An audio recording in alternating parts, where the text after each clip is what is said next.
Hi friend, আগামীকাল থেকে শুরু হচ্ছে রাস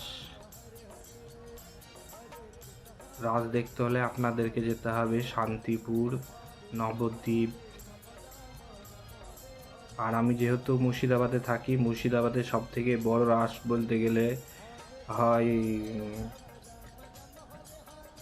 দেবীপুর। নদিয়ায় সব থেকে বড় রাস হয়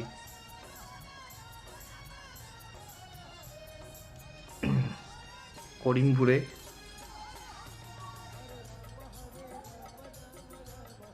এছাড়াও আর কোথায় কোথায় রাস হয় আমার সঠিক জানা নাই। যদি আপনারা জানেন অবশ্যই কমেন্টের মাধ্যমে জানাবেন। ধন্যবাদ সকল ফ্রেন্ডকে আমার ভিডিও দেখার জন্য। আর এই ভিডিওটা শেয়ার এবং লাইক চাই। সবারই কাছে একটাই অনুরোধ যে ভিডিওটা আপনারা শেয়ার করবেন, আরও 10 জনাকে দেখার মতো সুযোগ করে দেবেন। ধন্যবাদ।